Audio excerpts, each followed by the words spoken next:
this is Donna Reish. Welcome back to video 5 of how to use meaningful composition and an introduction to our program. Meaningful Composition is a composition program for grades 2 through 12, and hopefully as a vendor or a curriculum provider you have this source in front of you, a Meaningful Composition sample book, and hopefully you've seen the previous videos to help you know what I've spoken about up to this point. If you are watching this video and you do not have a sample book because you're not a vendor or a curriculum provider, but you're a parent who wants to know more, that's okay, because we have 2 weeks of each book available to download and try before you buy. So everything that I'm describing on all of these videos can be found in some form in those 2-week samples. We're eventually going to have 22 Meaningful Composition books. As of January 1st, 2016, we'll have 4 through 11, grades 4 through 11, and then in April we'll have 2nd and 3rd grade books ready. And so that will fill out our program. We have a couple 12th grade books also that are very, very difficult, that are for college prep. But at any rate, you can get those samples at the Character Ink store and try before you buy, or learn a little bit more about what I'm talking about here. I talked in the last video about our directed writing approach at all levels. And one of the things that makes Meaningful Composition so teachable and so user-friendly is how we do teach all the skills that the student needs all the time. And our directed writing approach, where nothing is left unturned, whether it is a brainstorming box or whether it is a pre-writing exercise in first-person writing, or whether it is the color-coded research method, or whether it is the 3 P's of persuasion boxes, all of our lessons are directed. One of the questions that we get, though often, is the one that I want to answer in this video, and that is, what about somebody who doesn't know your methods, or who doesn't understand your methods? Do we have to go back and start if our child's in 8th grade and maybe writing some other papers for other classes, or maybe with a different writing book? How can he know your methods? And so because of that, I want to spend this video describing our first semester books and our how-to lessons. If you will again turn with me to your table of contents in your sample book, you will see week 1 of the upper elementary is how to create and write from a sentence-by-sentence outline. Report over given material using writing boxes. And then in the high school section, you will see under week 3 how to complete the checklist challenge, a checklist challenge over the sloth essay. The foundations for using our first semester books especially, and the prerequisites that we assume that your student has going into the second semester books, those prerequisites are taught at the beginning of each book at that book's level for the first semester books. So if you are a 7th grade student who has already written 8 or 10 paragraphs, you don't have to go back and do some kind of remediation book to learn our methods. You can just go to, if you're writing at an 8th grade level, 8.1. You can just go to 7.1.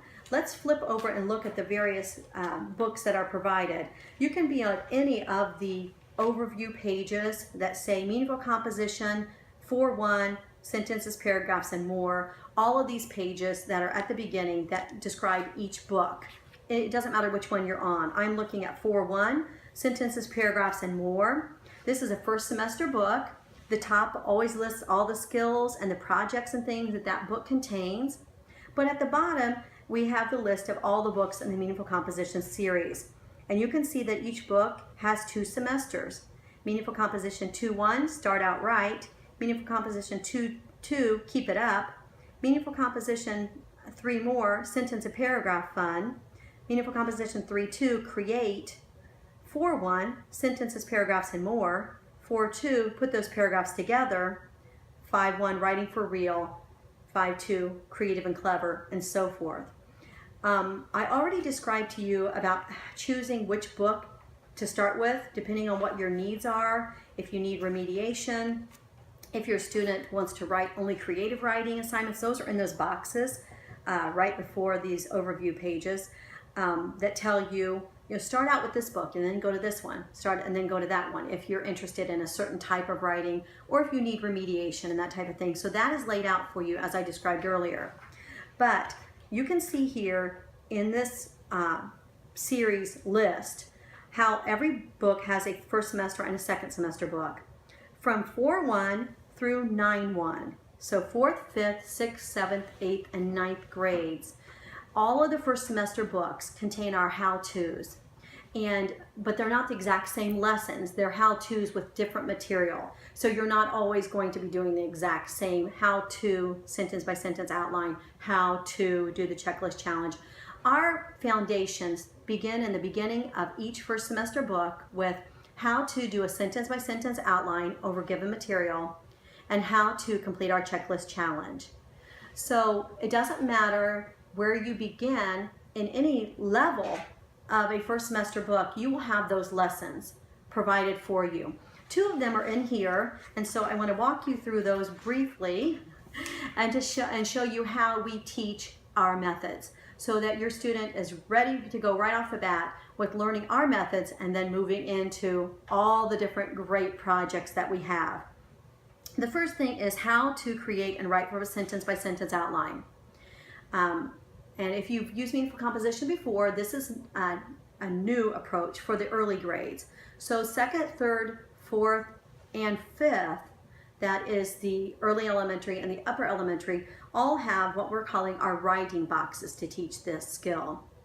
The upper grades, 7th and up, those have a detailed how to write from a source lesson also, but not broken down so small into the writing boxes. So let's look at the how to create and write from a sentence by sentence outline report over given material using our writing boxes. Again, this is in the beginning of the first semester books, 2-1, 2-2, 2-1, 3-1, 4-1, 5-1, 6-1. These writing boxes are provided. So turn to page 9 and I'll show you what I mean.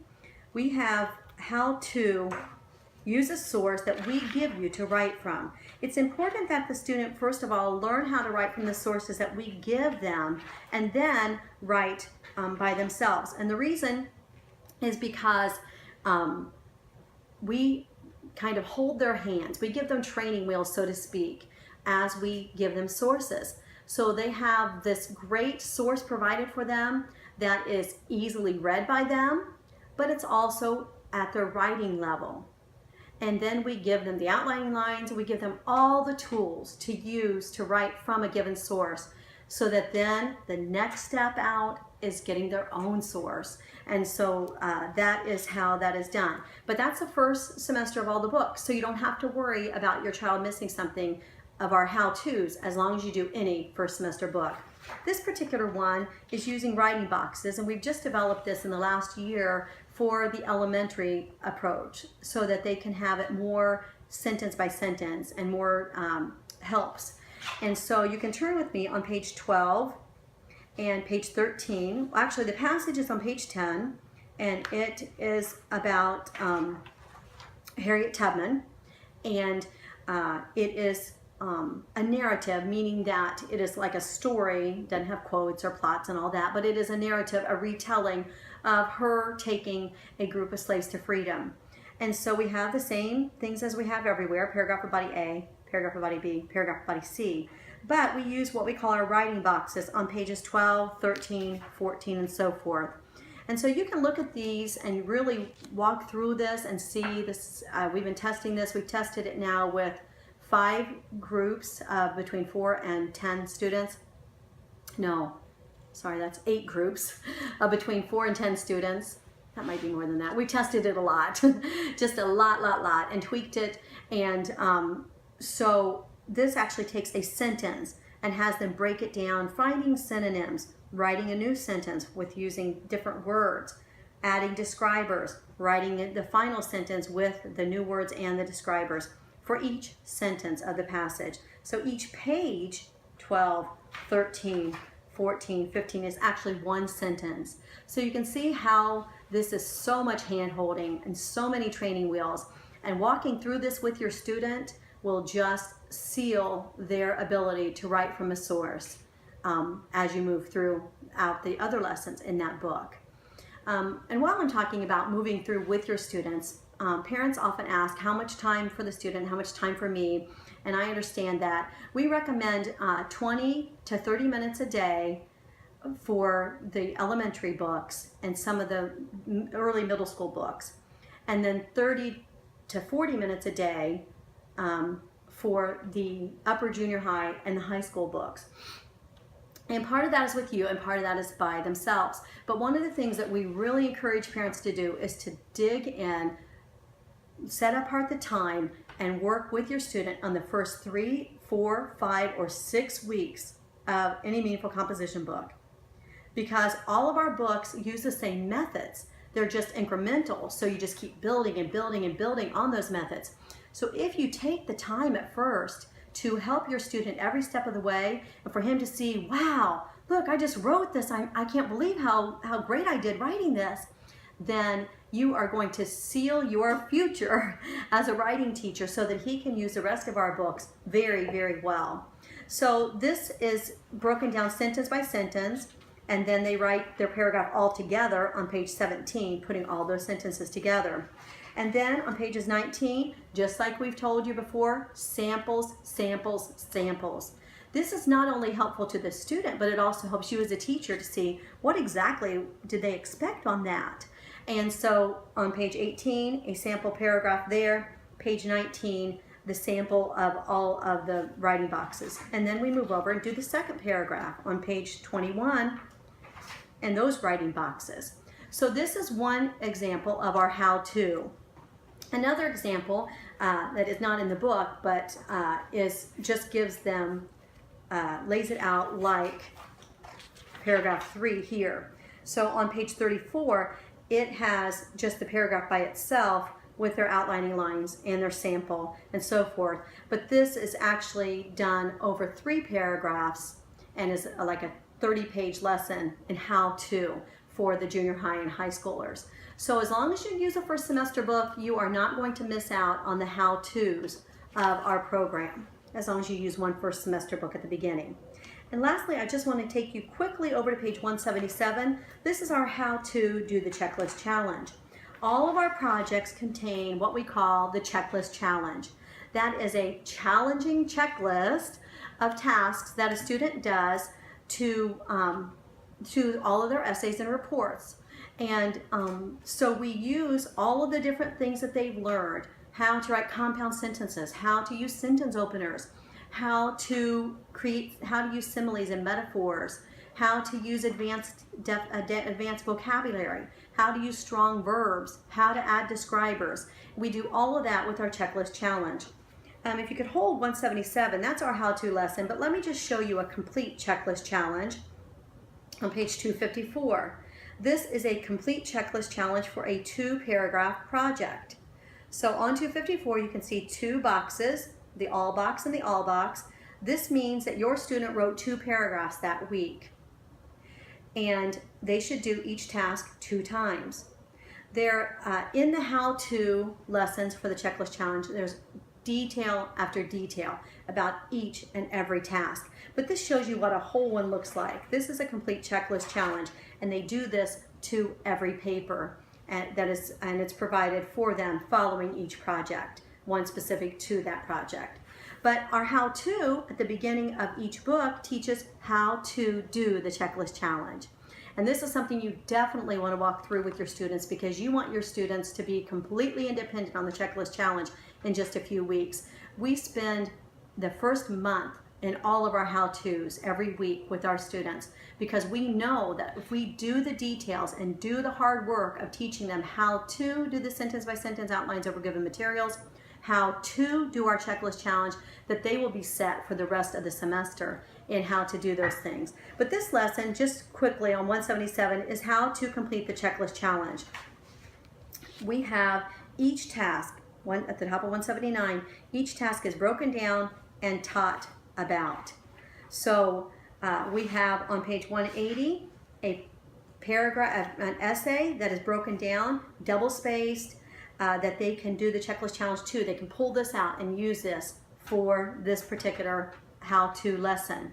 Or they can use an essay or report that they've already written if you would rather them do that. But this is provided because it is broken down and has the space that's needed and so forth. And so they're going to take this and they're going to come here in 181. That task is explained, and then they do the task. On 183, that task is explained, and they do the task. 184, that task is taught, and then they do the task. Again, all of our how-tos are provided at the beginning of each first semester book up through 9-1, and will help your student learn all of our methods. Thank you.